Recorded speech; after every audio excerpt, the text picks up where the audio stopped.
Paz do Senhor, meus queridos.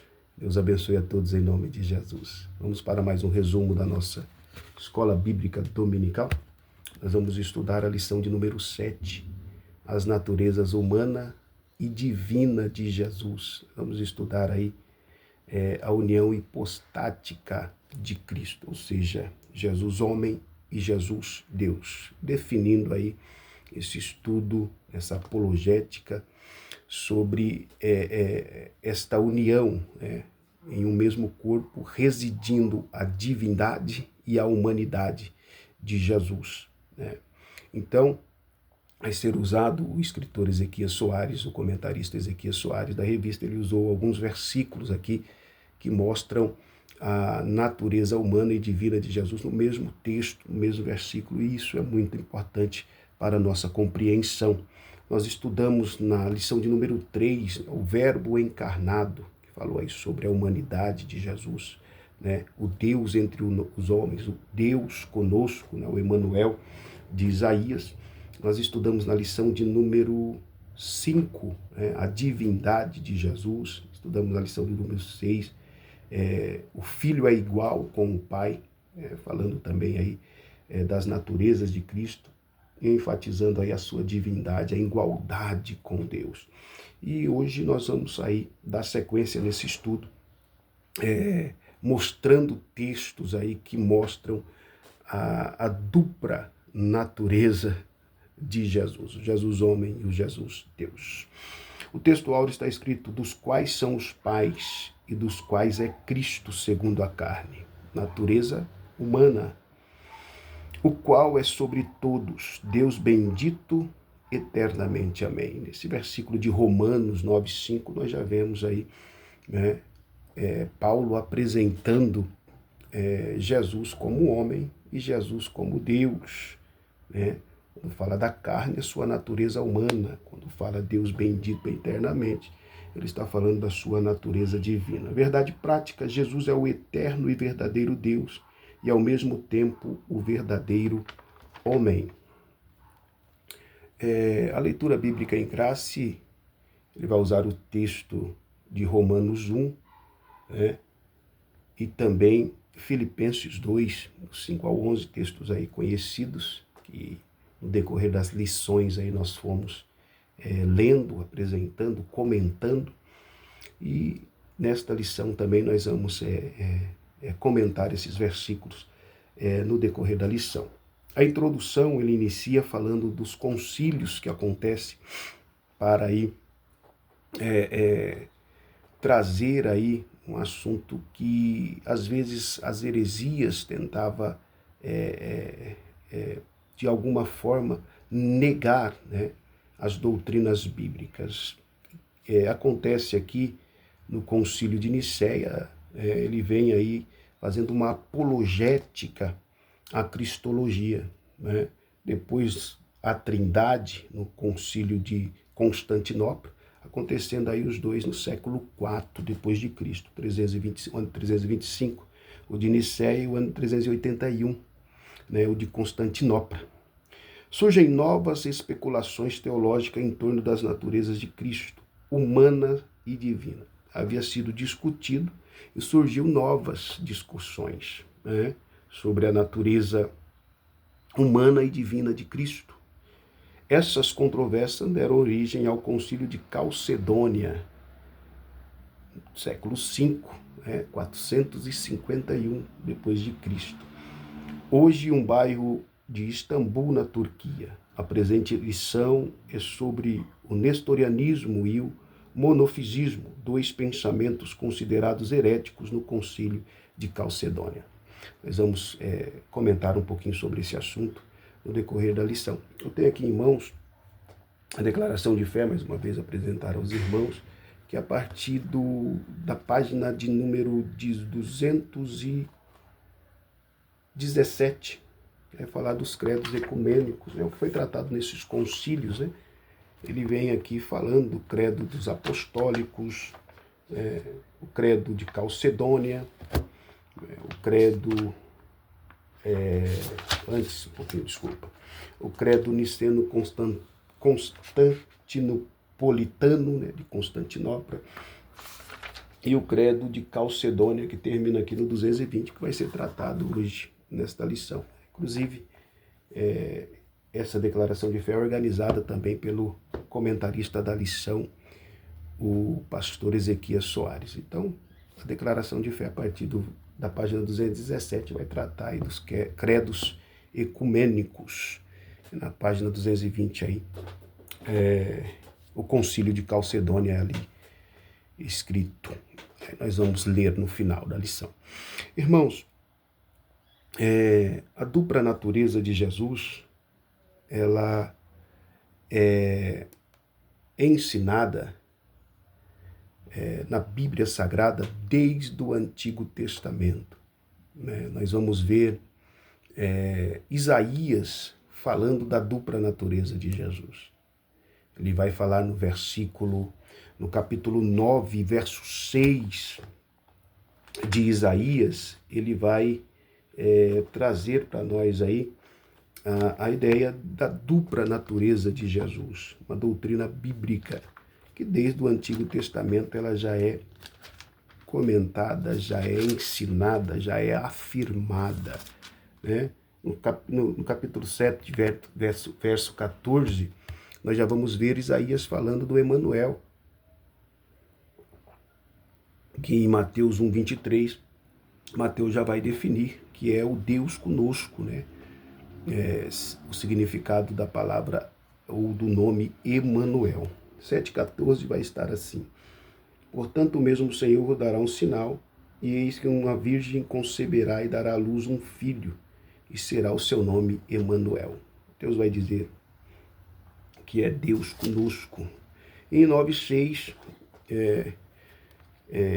nós vamos compreender com mais detalhe, né? Isaías aí mostrando a dupla natureza de Jesus, isso há 700 anos antes de Cristo. Olha só o que Isaías vai dizer: porque um menino nos nasceu. Se nasceu, é homem. Um filho se nos deu, e o principado está sobre os seus ombros, e o seu nome será Maravilhoso, Conselheiro, Deus Forte, Pai da Eternidade, Príncipe da Paz. Então aqui nós vemos a dupla natureza de Jesus. O menino nos nasceu, depois os nomes divinos aí a ele conferido.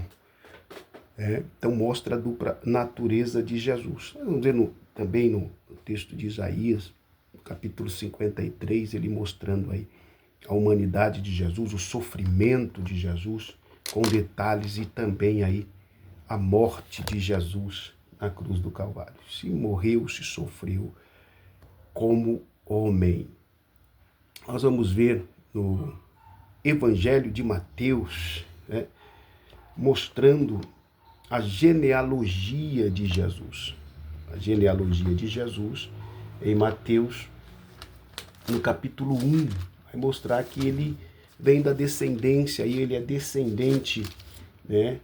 Seus antepassados, seus descendentes aí vêm da origem hebreia, judeus, falando que ele é filho de Davi, e filho de Abraão, segundo a carne. Então, uma genealogia humana, os antepassados, da onde ele veio, a sua origem.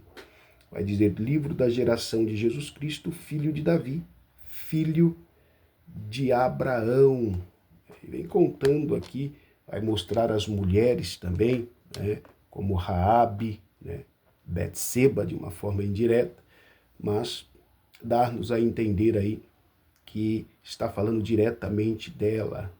Também Maria é citada. Então mostra aqui a humanidade de Jesus, já no capítulo 1. E depois no capítulo 1, no mesmo capítulo 1, no verso 43, ele vai dizer, capítulo 1, verso 23, eis que a Virgem conceberá e dará à luz um filho, e ele será chamado pelo nome de Emanuel. Emanuel, que traduzido é Deus conosco. A proximidade do Deus que se fez homem com o homem. Proximidade de Deus com o homem. Ele esteve entre os homens. Primeiro a genealogia, tratando aí da sua humanidade. E o nome Emanuel aqui que mostra que ele é Deus. Deus conosco. E para estar conosco, ele se fez homem e habitou entre nós. Nós vemos, falando no texto, capítulo 1 e o verso 3, acerca de seu filho, de Romanos 1 e verso 3, que também está aqui na nossa leitura bíblica em classe.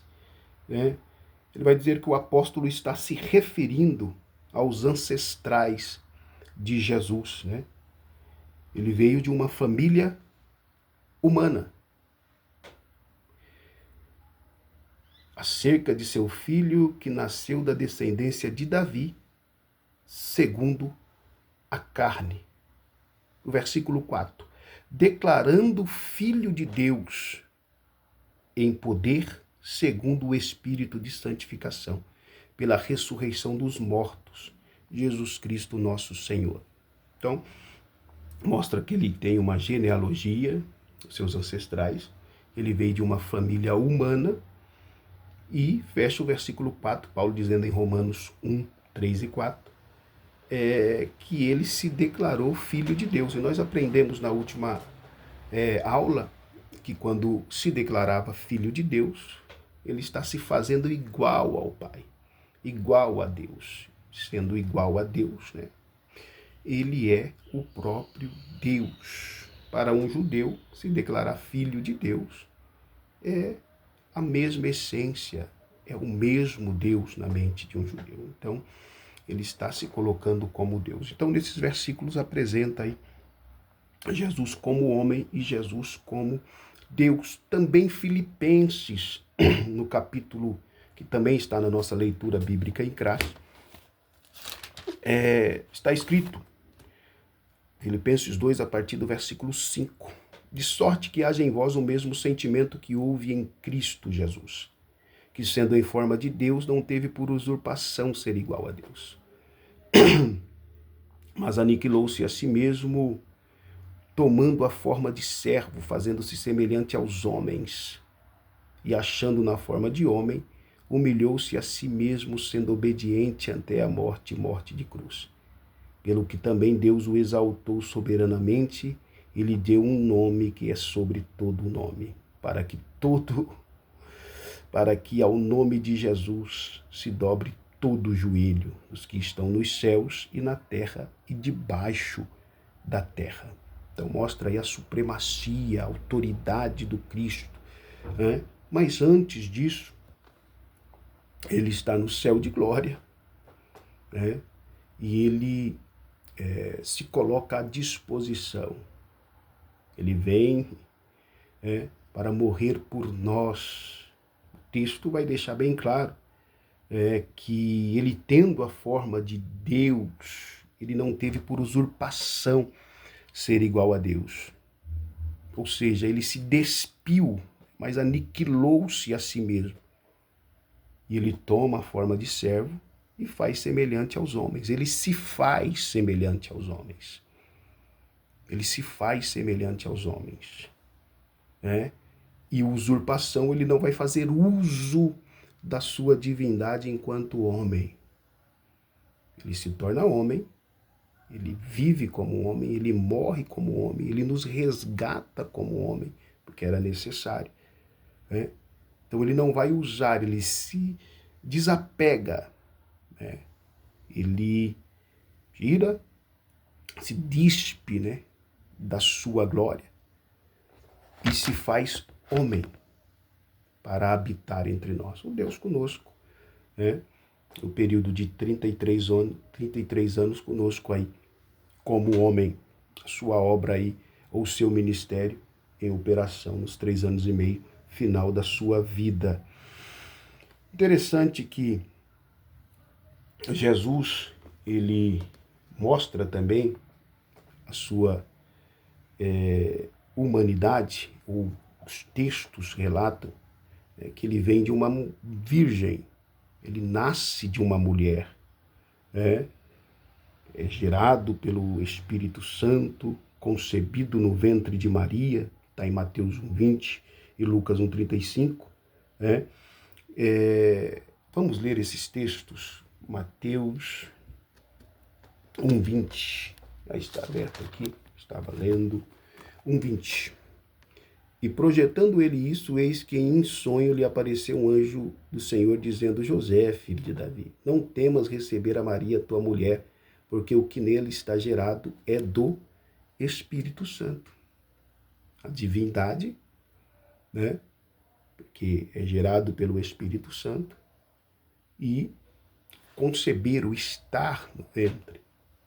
Então Maria, Deus usa Maria para que Jesus venha ao mundo, Deus venha ao mundo, que é Jesus aí, na sua união hipostática. Então, lembrando do texto de Filipenses, ele não deixa de ser Deus, porque ele é Deus. Em nenhum momento ele deixou de ser Deus, mas ele se fez homem. Ele adotou a maior das humilhações, se tornou homem, viveu como homem. Lucas 1:35, está também aí, é versículo da nossa lição. Lucas 1:35 vai estar escrito sim.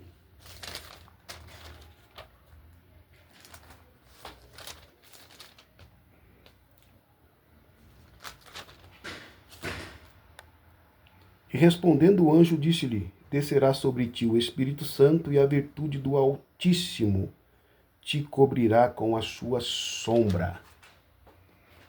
Pelo que também o santo que de ti há de nascer será chamado Filho de Deus. O santo que de ti há de nascer, homem, será chamado Filho de Deus. E a ideia de filho nós já temos da última lição. Então é outro versículo aí que comprova a dupla natureza de Jesus, expressando aí a dupla natureza de Jesus em um versículo. Nós vamos ver Jesus, que ele assume a natureza humana por um período, e ele não vai fazer uso da sua divindade, embora foi tentado a isso. Nós vamos ver. Jesus, ele nasce, como nós vimos no texto, apresentamos a genealogia, mostra aí a sua humanidade, o seu crescimento, no seu crescimento, em 2 de Lucas, versículo 52, e crescia Jesus em sabedoria, em estatura e em graça para com Deus e os homens. Ele cresceu,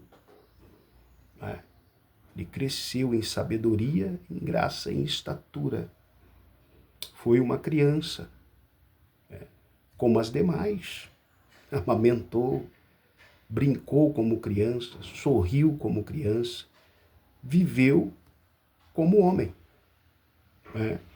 Teve angústia no Getsêmani.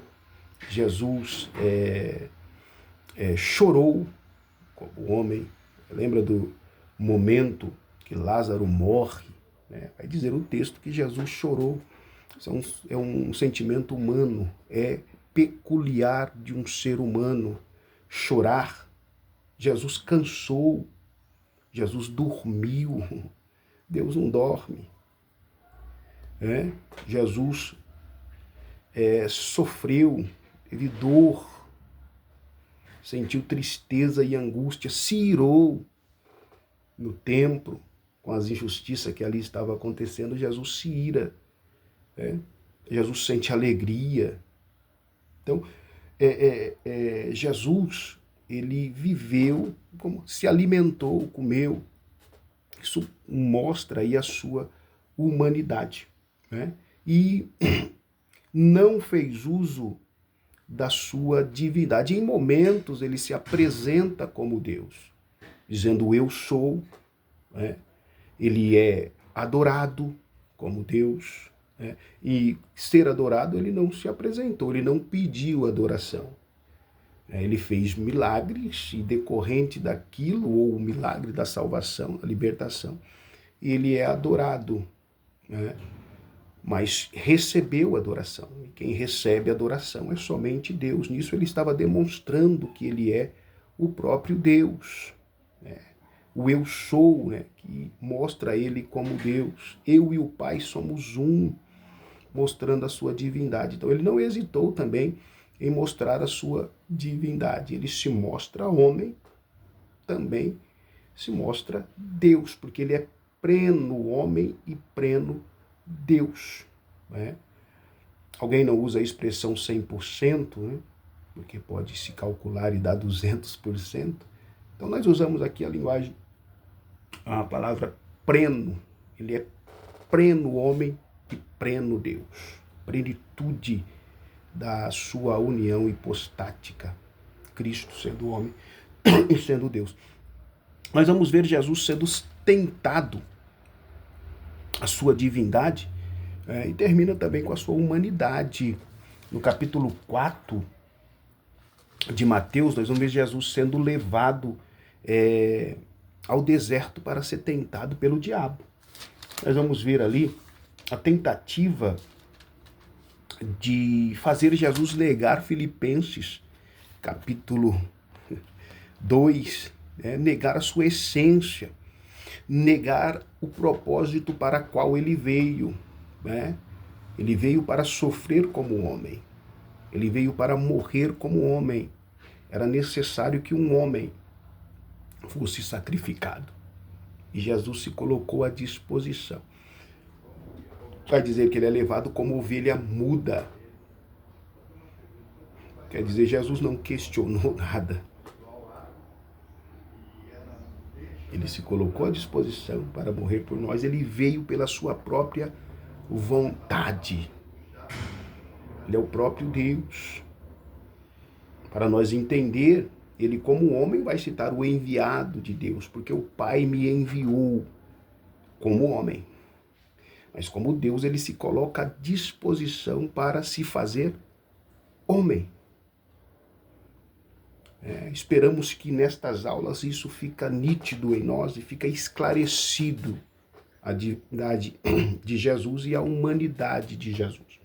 Então, no capítulo 4 de Mateus, nós vamos ver ele sendo levado ao deserto para ser tentado pelo diabo. Então foi conduzido Jesus pelo Espírito ao deserto para ser tentado pelo diabo.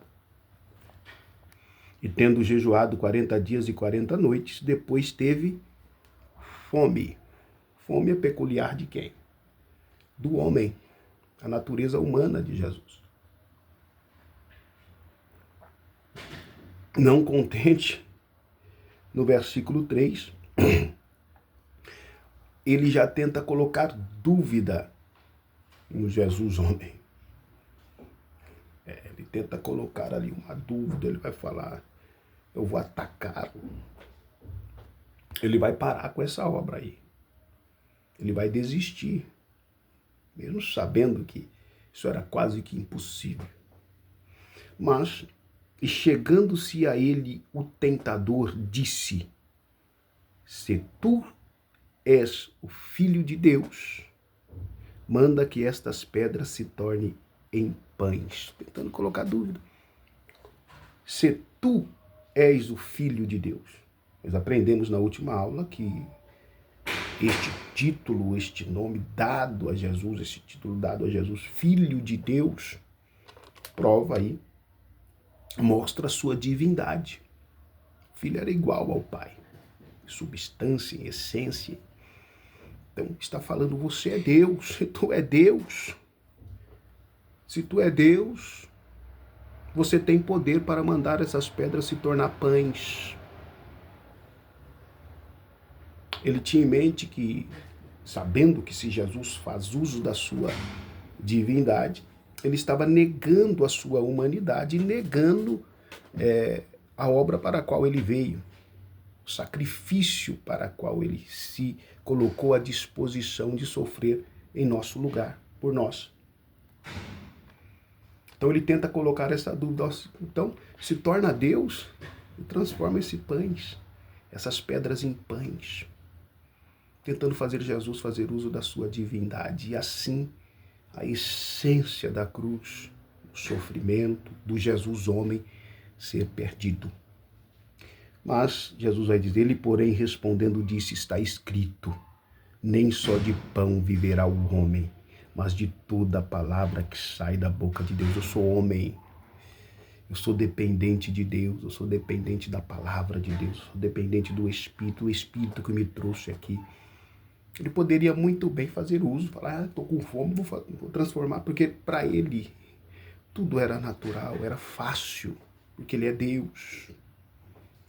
Mas ele não negou o propósito para o qual ele foi enviado. Ele tenta mais uma vez, e disse-lhe, se tu és o Filho de Deus, lança-te daqui abaixo. Não vai te acontecer nada, porque você é Deus. Você vai lançar daqui abaixo, não vai te acontecer nada, porque você é o próprio Deus. Mas ele disse, estou como homem. Eu vim para sofrer como homem, morrer como homem. Ele vai dizer, porque está escrito, aos teus anjos dará ordem a teu respeito, e tornar-te-ão nas mãos para que nunca tropece em alguma pedra. Olha o que Jesus vai dizer. Disse-lhe Jesus, também está escrito, não tentarás o Senhor teu Deus. Como homem. Oh, glória. Aí ele tentou, nesses dois momentos, que Jesus deixasse a sua humanidade e deixasse que a divindade ali tomasse conta. Né? Aquela usurpação de Filipenses, né? Não fazer uso da natureza enquanto homem para os seus propósitos e para o propósito da salvação, ele nega. Agora ele tenta a humanidade de Jesus. Já que eu não consegui, agora eu vou tentar a humanidade de Jesus. E ele, no terceiro ponto, ele vai, novamente o transportou o diabo a um monte muito alto e mostrou-lhe todos os reinos do mundo e a glória deles. E disse-lhe, tudo isto te darei se prostrado me adorares. Se tu me adorar, né, todo o reino desse mundo eu te darei. Audácia. Tudo é de Jesus, tudo é de Cristo. Então ele está tentando a humanidade. Primeiro ele fala, se tu és o Filho de Deus, para ele fazer uso da sua divindade. Agora ele tenta a humanidade de Jesus. Jogar orgulho no coração de Jesus. Jogar ansiedade por aquilo que aqui fica. Jogar no coração de Jesus o ser dono deste mundo. Mas Jesus vai dizer, eu não vou te adorar, porque o único digno de adoração é Deus. Ele vai dizer, então disse-lhe Jesus, vai-te, Satanás, porque está escrito, ao Senhor teu Deus adorará, e só a Ele servirá. Ele está dizendo, eu sou Deus, porque em momentos ele recebe adoração. Ele é o servo. Então ele tenta a humanidade de Jesus, a divindade de Jesus e a humanidade de Jesus nesse texto. Até que Satanás o deixa e os anjos o servem. Então é nítida na Bíblia Sagrada a humanidade e a divindade de Jesus, essa união hipostática. Ao mesmo tempo ele é homem e ao mesmo tempo ele é Deus em um único corpo. Jesus Cristo. As duas ou a dupla natureza de Jesus. Interessante é que Jesus, ele, em um momento, como homem, ele aparece, né? O Cordeiro que foi morto antes da fundação do mundo, ele é eterno, Pai da eternidade. Mas como homem, ele aparece, o Jesus histórico, o Jesus entre os homens, né? Mas o homem em si, ele é criado para uma eternidade. Ele é criado para não ter fim. O homem foi criado para ser imortal. Ele foi criado para ser eterno, fazer parte da eternidade com Deus. Adão, Eva, até o próprio corpo, a matéria, será transformado um dia, né? E estará com Deus por toda a eternidade. Então o corpo humano ele foi criado para viver uma eternidade imortal, né? Se tornou mortal por causa da entrada do pecado no mundo. Mas o espírito e a alma, no nosso entendimento, se unem, se fundem e volta a Deus. Né? Mas é eterno. Na essência, o homem foi criado para viver uma eternidade. Sendo criado, tendo um começo, mas não terá fim.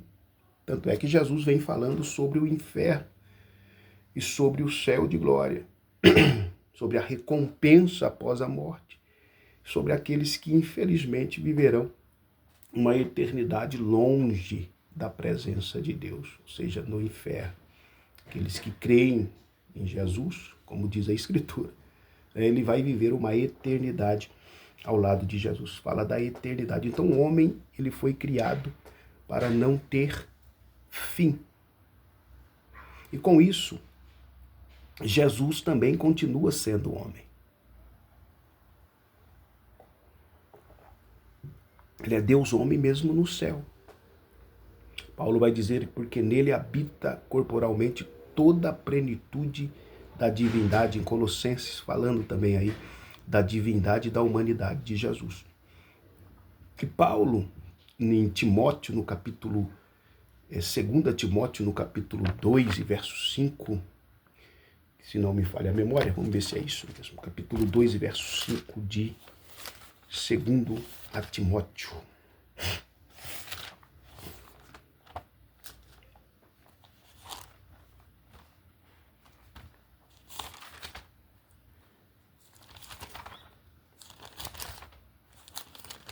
Isso mesmo. 2 Timóteo 2, verso 5. Ele vai dizer... Não, 2 Timóteo 2, verso 5. Se eu encontrar aqui, é 1 Timóteo 2, verso 5, que fala aí da eternidade do corpo de Cristo. Ele vai dizer assim, capítulo 2, verso 5 de 1 Timóteo. Porque há um só Deus e um só mediador entre Deus e os homens. Jesus Cristo, homem. Deus no céu, mediano. Né? Aquela passagem de Estevão, que vê Jesus à direita do Pai. Jesus Cristo, homem, com o seu corpo transformado. E ali também nele habitando corporalmente toda a plenitude da divindade.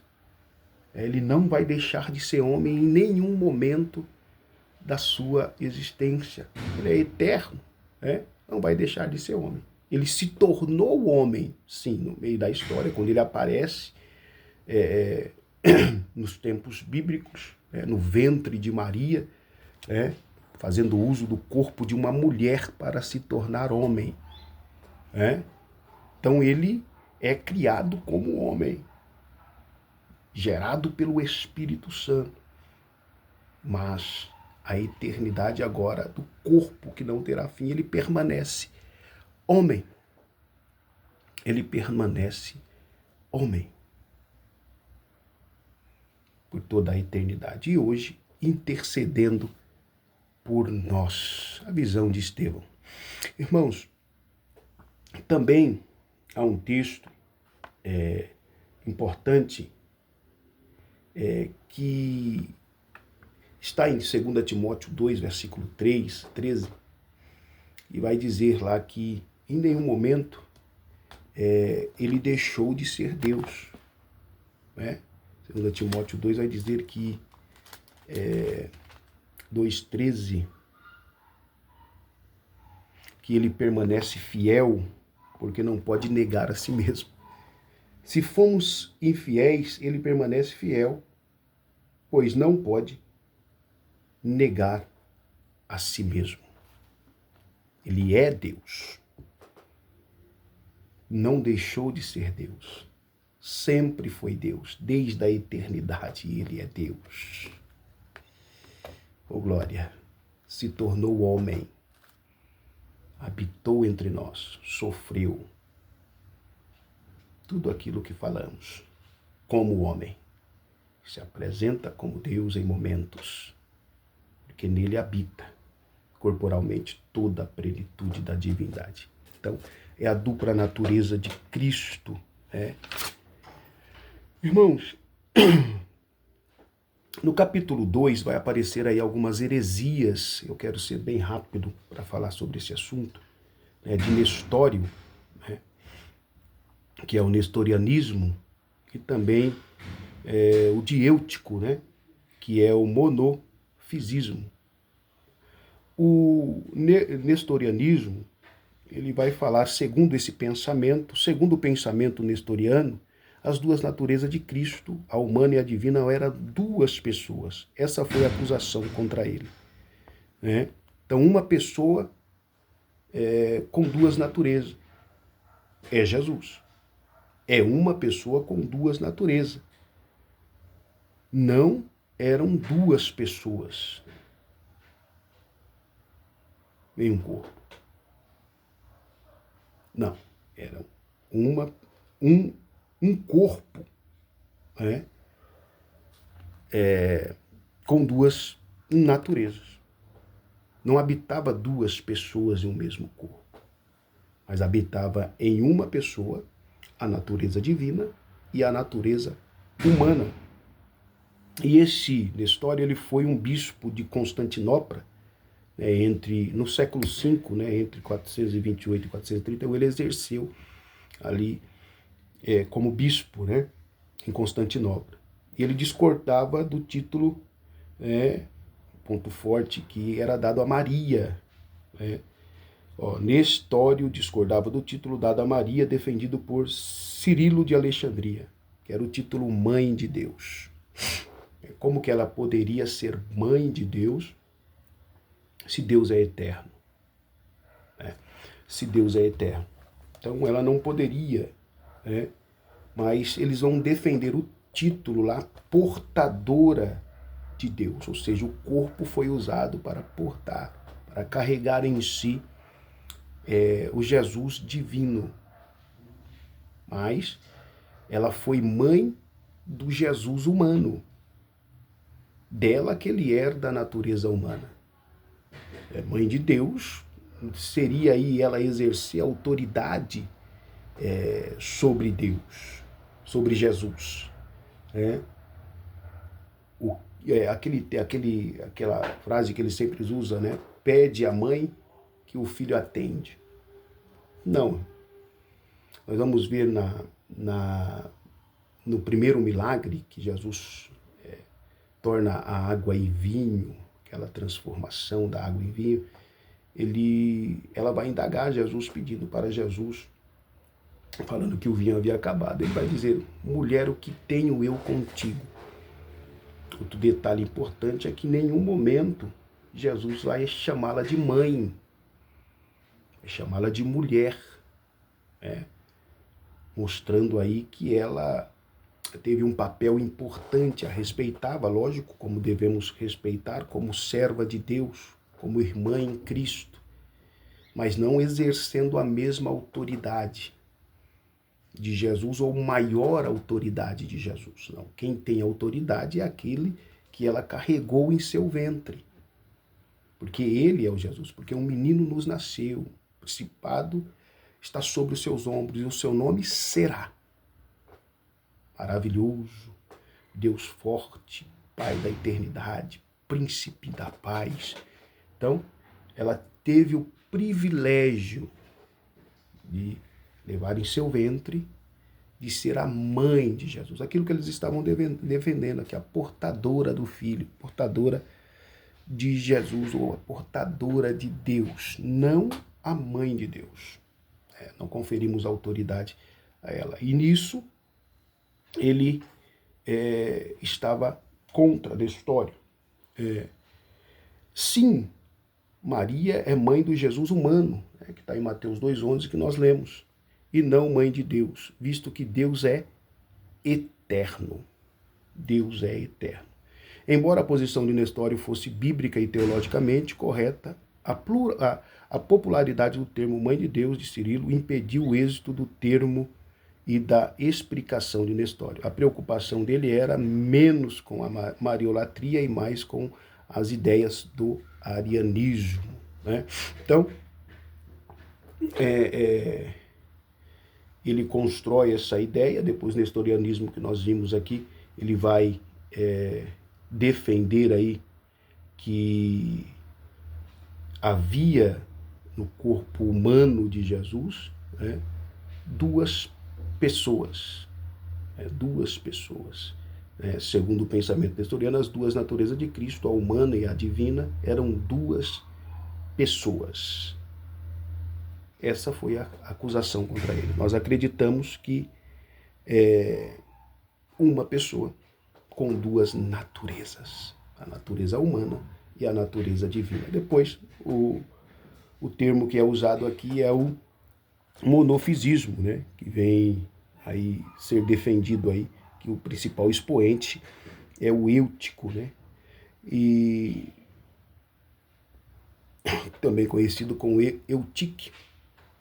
Essa doutrina afirma que as duas naturezas de Cristo são fundidas em uma só natureza, amalgamada. O sentido de amalgamar não é de unir, não se trata de união, mas mistura, que são misturados, fusão, assim seria uma só natureza híbrida, nem totalmente Deus, nem totalmente homem. E nós acreditamos na plenitude da natureza humana e na plenitude da natureza divina em Jesus. Essa doutrina foi condenada no Concílio de Calcedônia em 451. É o que eu quero ler aqui com os irmãos para fechar esse texto. Lembrando que está aí, na lição ou na defesa da fé aqui, que também é organizada aí pelo nosso irmão Ezequias, o pastor Ezequias Soares, aí, o comentarista da lição. Está escrito assim, Credo de Calcedônia. Está escrito assim, 451 depois de Cristo.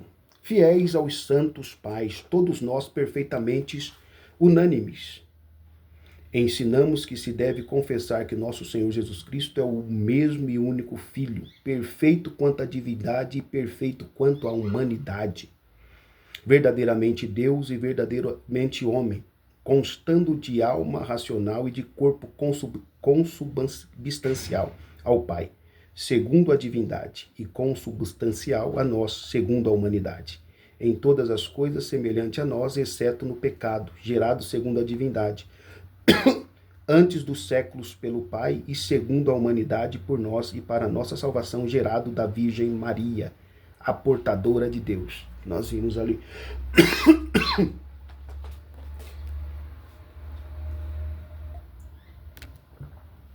A portadora de Deus. Então, não a mãe de Deus, tá? Quem puder, adquira, como eu falei. Irmãos, nós vamos caminhando para o final, e no tópico 3, vai estar aí o perigo das heresias na atualidade, Nós vamos ver aqui a mariolatria que termina aí, vai falar do monofisistas, também do kenoticismo, que é do esvaziar, deixar de ser Deus, mas eu quero frisar aqui a mariolatria. O catolicismo romano adotou o termo mãe de Deus, que nós falamos, e de Cirilo, ou seja, um pensamento antibíblico que se desenvolveu numa teologia e permanece até hoje por conta da sua pluralidade, ou por conta da sua popularidade. Com isso, aprendemos que o que parece certo Com isso aprendemos o que parece certo é a escolha popular. Nem sempre representam a verdade. Ou seja, a escolha da maioria nem sempre vai representar a verdade. Né? A crença chega a ser aí a crença em outro Deus, colocar a autoridade em outra pessoa que não seja Jesus acima da sua autoridade. Ele vai dizer, me dado toda a autoridade no céu e na terra. Jesus habita nele corporalmente toda a plenitude da divindade. Ele é a autoridade. Né? Nós vamos ver essa expressão quando ele é visto falando com autoridade. O final do livro de João vai dizer que os milagres que Jesus faziam, né, era para expressar aí, ou para ser visto nele que ele era o Filho de Deus, para atestar a sua divindade. Nós vamos ver os discípulos também fazendo muitos milagres, mas a autoridade não vinha deles, a autoridade vinha do Espírito Santo, de Deus.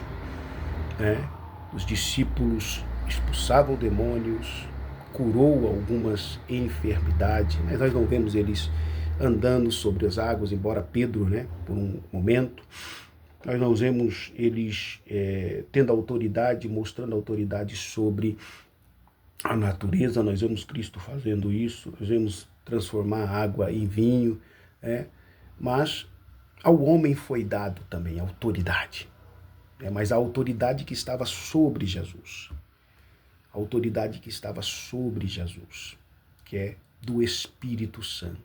Então, Jesus, ele dá essa autoridade a todos para mostrar a igualdade das pessoas. E eu estou falando isso para nós vermos aqui a respeito da mariolatria. Vai ter um momento que Jesus ele vai estar em um certo lugar, vai chegar os discípulos, vai falar, estão ali os seus irmãos, a sua mãe e seus irmãos estão a chamar-te. Ele não atendeu o chamado, não foi e falou que quem seria o seu irmão e sua mãe era aquele que fazia a vontade do Pai, mostrando igualdade da Maria com os demais irmãos. Com os demais irmãos. Ela foi uma mulher de Deus, escolhida por Deus, para ter em seu ventre, carregar em seu ventre o Filho de Deus, o Salvador da humanidade. Mas ela não tem autoridade. Não tem autoridade. Fechando sobre os milagres, Jesus fazia autoridade, ele era visto como tendo autoridade porque ele fazia os milagres em seu nome. Ele não usava o nome de ninguém como nós discípulos, como os discípulos e como a igreja de Deus que usa o seu nome. Ele usava a sua autoridade. Ele é o próprio Deus que esteve entre nós. Ele é o Jesus, Deus, que habitou em um corpo humano, plenamente homem e plenamente Deus. As heresias a respeito da dupla natureza de Jesus trazem implicações para a conversação, para a conservação da nossa fé em Cristo e sua perfeita revelação. Esse estudo apologético nós possamos aí entender a natureza de Cristo, a humana e a divina, e isso fazer parte de nós de uma forma grande, que esse mistério a nós foi revelado, é dado a vós o conhecer os mistérios do reino de Deus. Quero concluir. O concílio de Calcedônia, em 451, reafirma os dois concílios anteriores, o de Niceia em 325 e o de Constantinopla em 381, ratificando os credos produzidos por esses conclaves gerais, e estabeleceu definitivamente as duas naturezas de Cristo. A melhor maneira de se proteger dessas e de outras heresias é conhecer bem no que acreditamos, os ensinos oficiais de nossa igreja e seus respectivos fundamentos bíblicos. Isso serve como nosso referencial quando nos deparamos com as doutrinas inadequadas. Adquiram, que vai mostrar aí a forma que nós acreditamos. Tá? Louvamos a Deus por mais esta lição, que Deus continue te abençoando grandemente. Vamos à escola bíblica dominical no próximo domingo. Que Deus te abençoe grandemente. Lembrando, Jesus Cristo, a união hipostática de Jesus. Ele é pleno homem e pleno Deus. A Ele toda a honra e toda a glória. Deus abençoe a todos em nome de Jesus.